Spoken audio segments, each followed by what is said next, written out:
Okay, class, good morning. So please all stand and Janine, can you please lead the prayer? Okay, so let's all stand and let's pray. Amen. Now, before you sit, I want all of you to pick up all trashes under your chair and kindly put it in the trash bin properly. Okay, and as well as please go back to your proper seat and please don't talk to your seatmates. Okay? Now, while you're doing that, Mr. President, is there any absentees today? Okay, so we have 3 absentees today. And I want you to give me all those excuse letter. But for the other one, I know the reason why she's absent. And I'm going to talk to your advisor and we're going to settle things up about the matter. Okay, so thank you, Mr. President, for the information. Now, is everything has been settled? If yes, now have you learned anything about yesterday's lesson? If yes, among the class, who has an idea or who can share or discuss what he or she have learned about yesterday's lesson? Okay, yes, John.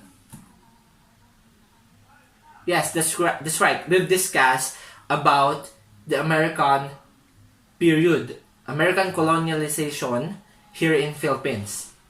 But what is that all about? Okay, Kate. Yes.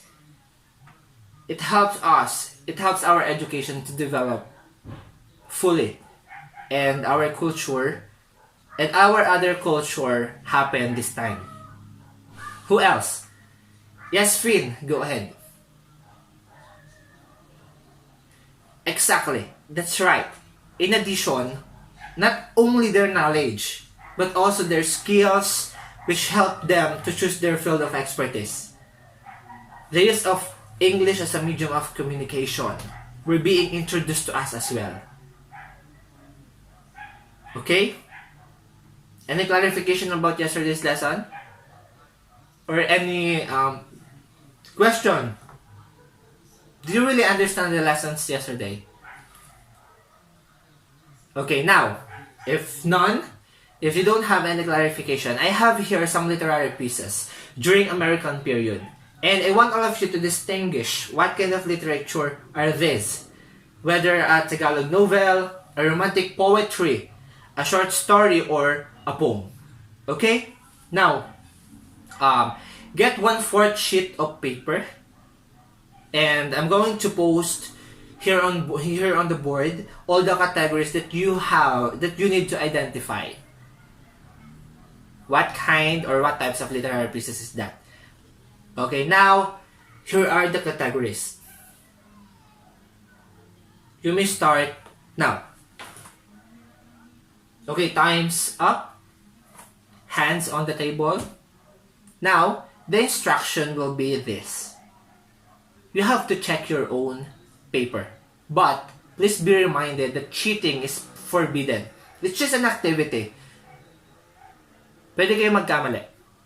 Now, here are the answers of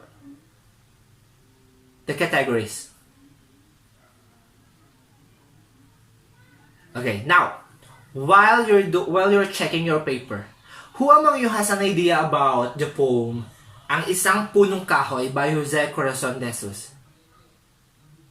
None? No one in the class has an idea about the poem of Corazon?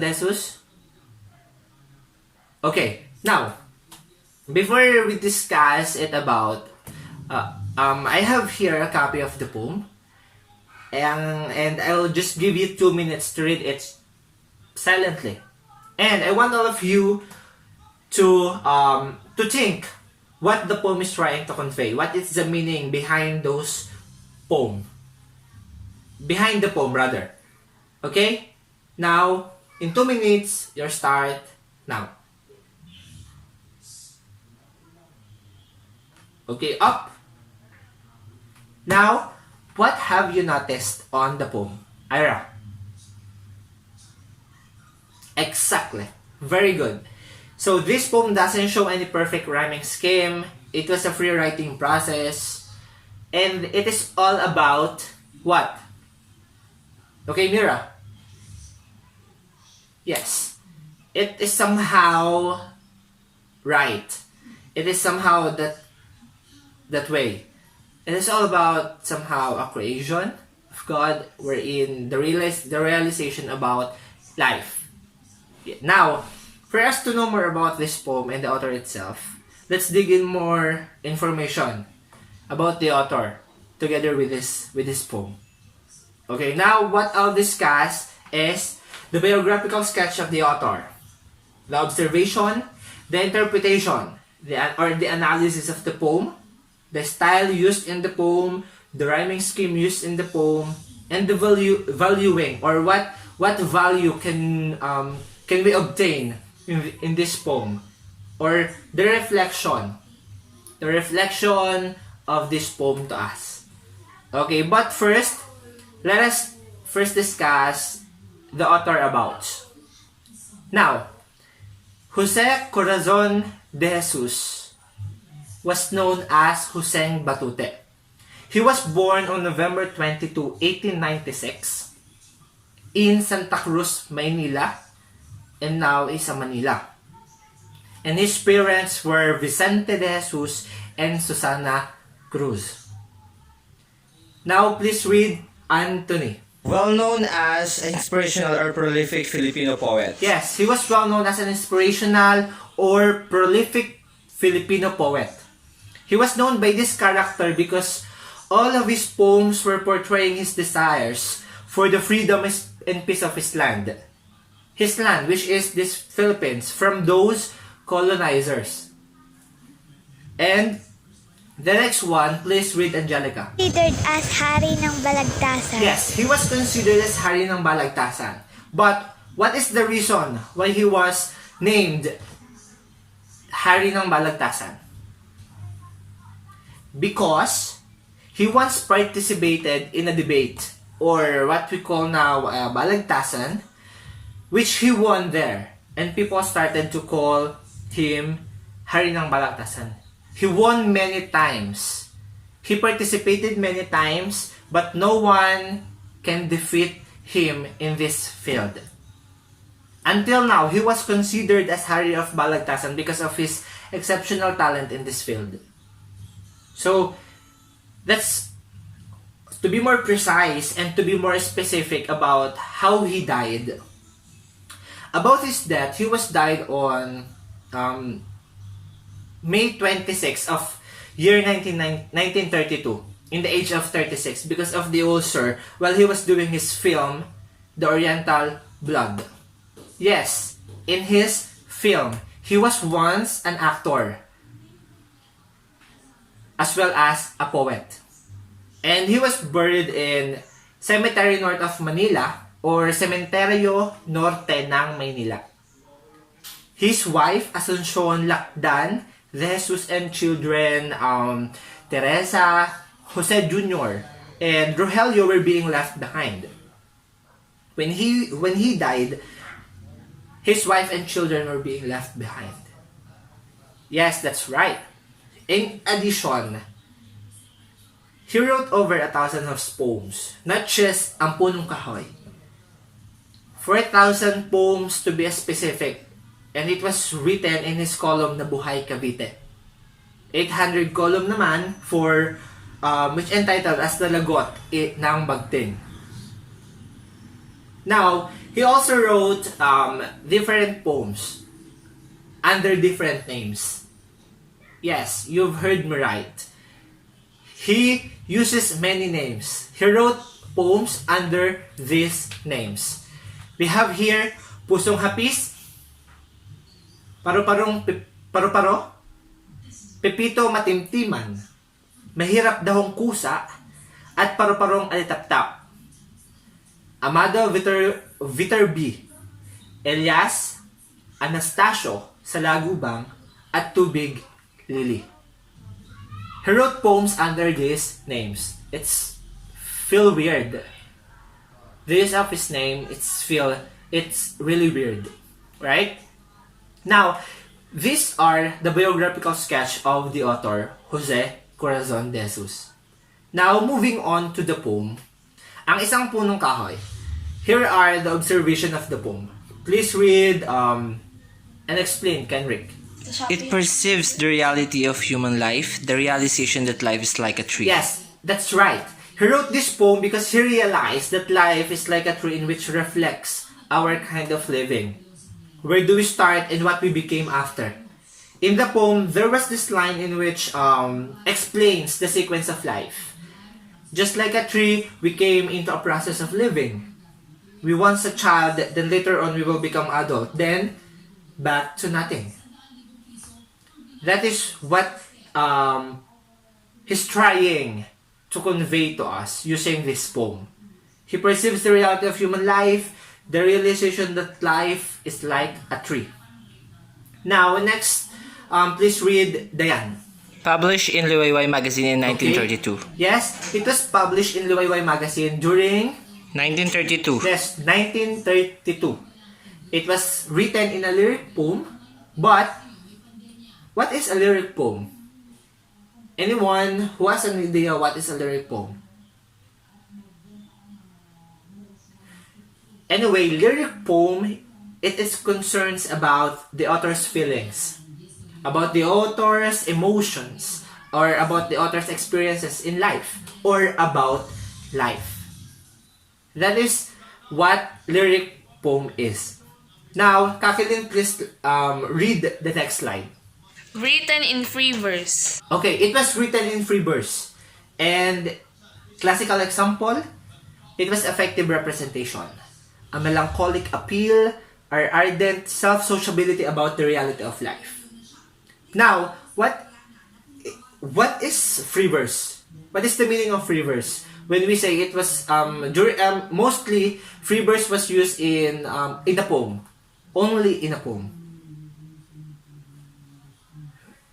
Yes? What is free verse? That's right. Free verse. Very good. Thank you. When we say free verse, it is not bound by any rules regarding to its rhyme nor the meters. That is what the free verse is. Now, please read Angela. Okay, thank you. This title, Isang Punong Kahoy, that can be translated as one tree or a tree. Or the title can be written this way, Isang Punong / Kahoy.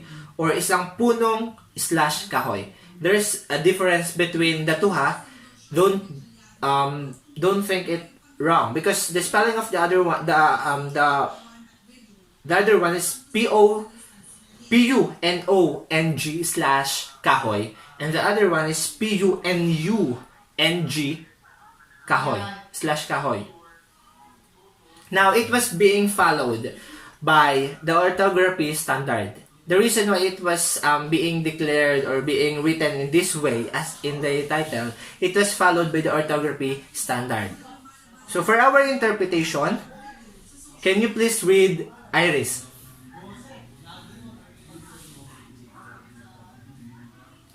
Yes, that's right. Very good. Thank you very much. But rather than being simple, diba?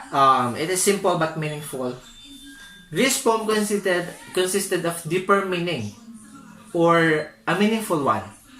We rather say that it consisted of lessons and realization about life. Okay, do you understand it? Now, please read Janine. 8 stanzas, 4 lines each stanzas, and 32 lines in total. Yes, it was formed in 8 stanzas, which have 4 lines in each stanzas, or in 32 lines in total. And it was in form of 12 syllabication. For example, mahal kita. That's what the syllables means. Syllables means. And it was written in lyrical poem, as what I have said a while ago, and in traditional way of writing, because it follow rules of writing a poem and compared to author himself. Now, I can proudly say that the author of this poem were really good, right? The use of words in the poem are very His use of words in the poem are very entertaining to our readers. It gives us a guts of realizing something. Not just the form or instrument used in the poem, but as well as the interpretation of it. It gives us widely interpretation about life. It gives us realizing about the dimensions of life, the nature of human life, or the nature of every creation here on earth, which can be considered or which can be interrelated to the life. Now, let us just discuss each stanzas of the poem and learn all lessons behind those structure of words. The first stanza we have here, kung tatanawin mo sa malayong puok, ako'y tila isang nakadipang krus, sa napakatagal na pagkakaluhod, parang hinagka ng paa ng Diyos. When the author writing this stanza, it is where he realized something. He realized something about life. What really life is. Is that life really matters at all? That is what he realized during when he was writing this first stanza. For the second stanza, organong sa loob ng isang simbahan ay nananalangin sa kapighatian habang ang kandila ng sariling buhay magdamag na tanod sa aking libingan. It is where he think, or it is where he realized the possibilities of being dead. Being dead. What is dead? Is being dead that really matters? There's that have life. Actually, it doesn't hindi siya makatarungan. That is death. Life is life. It's different from each other. Now, for the third part, sa aking paanan ay may isang batis, maghapot magdamag na nagtutumangis, sa mga sanga ko ay nakakasabit, ang pugad namang ibon ng pag-ibig. It is the cry of resentment. This is where she realized the cry of resentment. Ito yung panahon na habang sinusulat niya itong pangatlong, while he was writing this third stanza of his poem, paano yung mga iiwan niya? So, paano once siya namatay, paano yung kanyang pamilya? They will cry for resentment. That's what he's thinking while he was writing this third stanza. And for the fourth stanza, it was the genuinely drop of tears. Sa kislap ng batis na iyan, asa mo rin agos ng lubhang nunukal. At saka buwang tila nagdarasal, ako'y binabati ng ngiting malamlam. It is genuinely drop of tears. This is what he has in mind. When he died, those drop of tears were very important because it's genuine. Yun yung iniisip niya. But rather, iniisip niya rin on the other part, if that cry if that tears really matters when he died, mararamdaman niya pa ba yun? Ipatay na siya. It's just a matter of realization. Pero kung tutusin, it's the fact of life. Even they cry, even they drop so many tears, dead is being dead. That is death. Tears can never bring back dead person. Now, for the fifth one, it is the last farewell. It is where he realized that when he died, ito na yung huli niyang pamamaalam. He don't know when, where, and how he'll die. But, ang galing ng utak niya, ang galing ng imagination niya. He was realizing this. He has the ability to realize something very deep or something very broad. And for the sixth part, ngunit tingnan nyo ang aking narating. Natuyo, namatay sa sariling aliw, naging krus ako ng magsuyong laing, at bantay sa hukay sa gitna ng dilim. It is the last process, but the beginning of melancholic freedom. The last process, in a way, it was his death. Patay na siya. Ito na yung huling proseso ng kanyang buhay.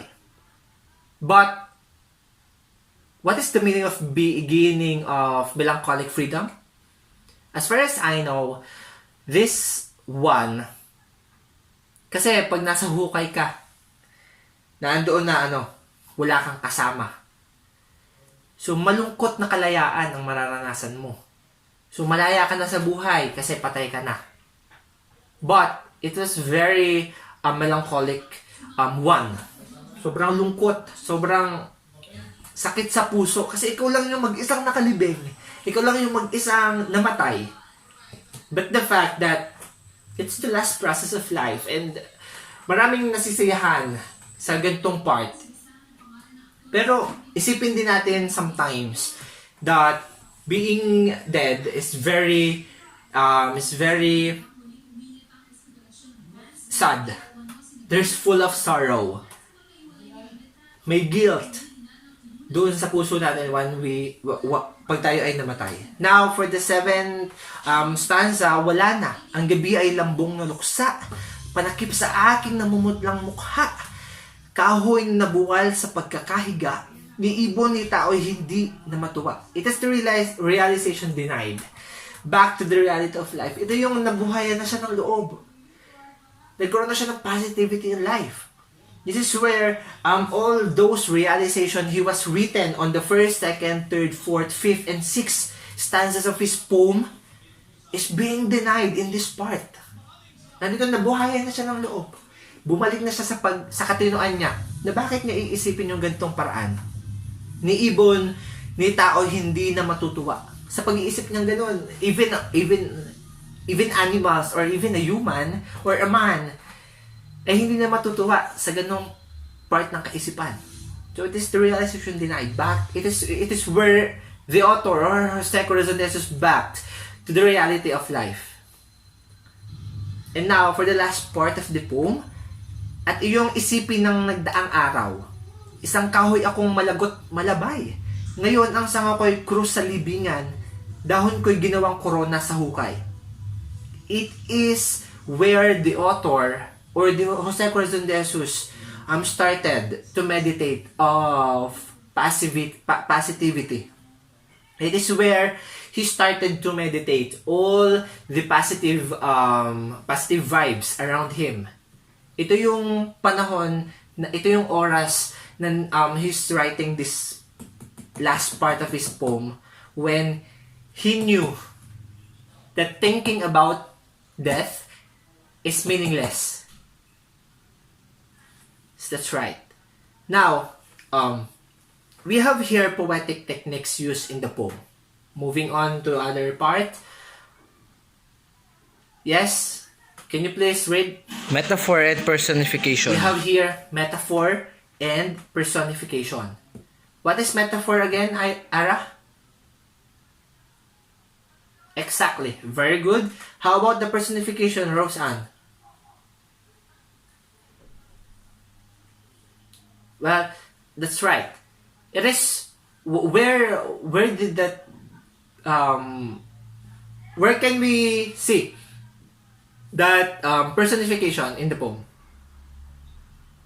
It is where he compared three in life. It is where he compared himself in cruz. Right? It is where the personification occurred. Okay, now, well, for the use of rhyming scheme, we can say that the author doesn't use anything. The author wrote the poem in free verse or stanzas. What I've said a while ago, he wrote this in a free verse or free stanza wherein there's no rules. It is not bounded by any rules regarding the rhyme or the meter. Now, and for our theory that is being applied in the poem, we have here realism or the real life basis. It is where the theory applied in the poem wherein the reality comes from. It is where the author thinks about the reality, or makes the reader jumped into the reality of life. It's the realization about the dimensions of life, the nature of human, the nature of tree, the nature of every creation here on earth. As well as in which he explains or shares a doctrine that is being in line to the reality of life. The doctrine, please take note, he explains here a doctrine that is being in line to the reality of life, and shows the reality, experiences of human in a living. Now for our team, please read, Kevin. Elihia, process of life, godly provision. Yes, we have here Elihia, or regarding to that, or reminiscence of the near death. The process and flow of life, and the godly provision. When we say the process and flow of life, it is what I've said earlier. It is where everything start, where we came from, and how we exist here on earth. It is the process or the flow of life. Kung saan tayo magsimula hanggang doon sa kung saan matatapos ang buhay natin. And in godly provision, it's provide us godly perspective. It is more on the realization about the creation that God has been created here on earth, that is really needed to kailangan natin siyang maunawaan at maisabuhay. Now, lastly, for our image or symbol used in the poem, we have here, please read K. Okay, that's right. So we have here biographical perspective or aspect of the writer, which is the batis, a figurative speech in which means the flow of tears from the loved ones. The buwan, which means beginning of the sunset. Kampana, in the poem it symbolizes the signal sound of prayer for the soul. So kandila, it symbolizes hope and comfort. Diba, ganun yun, kaya that's the reason why we are giving, or we are putting a candle in the puntod. Kasi we give them a comfort. Right? So the other one is the sanga, which symbolizes a helping hand and author's firmness to help others. It is where, tulad ng mga sanga, in the poem, he was written on the sanga na nagiging tungtungan ng mga ibon, which symbolizes a helping hand. Diba? Tinutulungan yung mga ibon na magpahinga doon. That's the function of sanga. So krus, it symbolizes death preparedness. It is where he written this word in the poem kasi he's preparing for death. PunongKahoy, which symbolizes as human life. It is a process of human life. Now, for our valuing, what can you say about this one? Joanna. We need to always value life so that we don't have any regrets. Okay, that's right. To value life at first place so that later on we don't have any regrets. Very good. Now, how about this one, Miko? Everything we do should be in balance. Make everything in balance and moderation. What's the meaning of this? What's the meaning of this? Okay, that's right. Now, for the last one, please explain, Mika. Respect the reality or dimensions of life. Exactly. Very good, everyone. Now, for a group activity, I want all of you to group yourselves into 5 groups, which consisted of 8 members each. Yes, by pairs. Now, after you group yourselves, choose an representative, then come forward for choosing the sequence of who will be the first and the last presenters.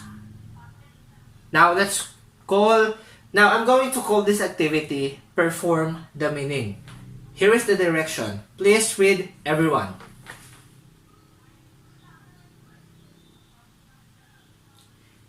Now, as you can see, you have to portray what is the meaning of the poem. You have to act it. You have to act it out. Okay, what is the meaning of the poem? And each group will be given 10 minutes of preparation. And 2 minutes are given to each group for presentation. Okay, so here are the rubrics. 10 points. Sorry if that was kamali lang ang type. For the rubrics, there was time management, which is 10 points. Creativity, which is 15 points. The content, which is 15 points as well.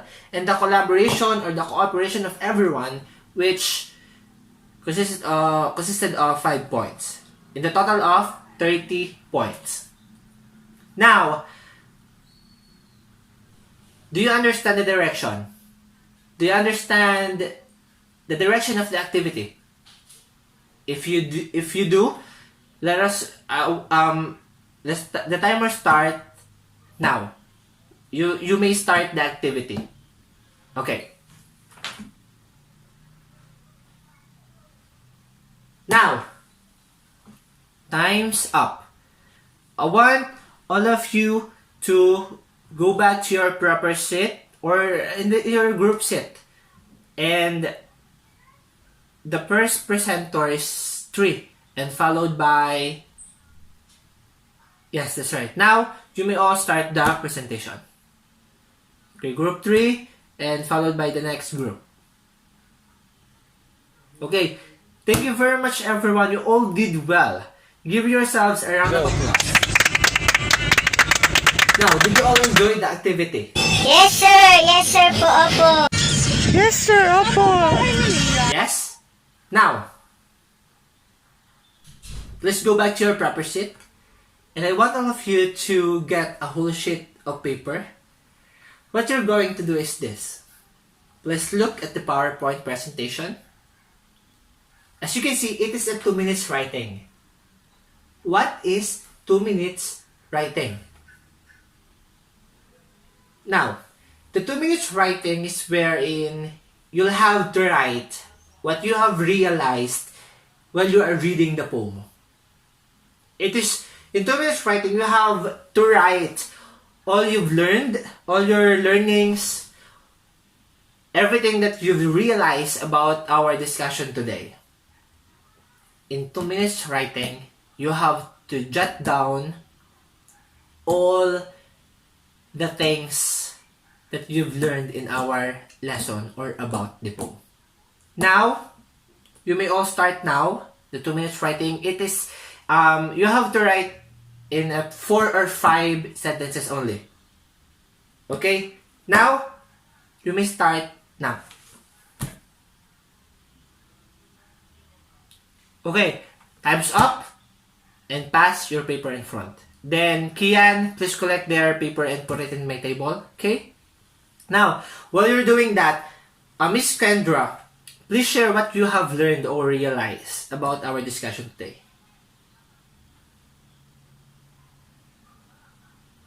Very good. That's right. Thank you.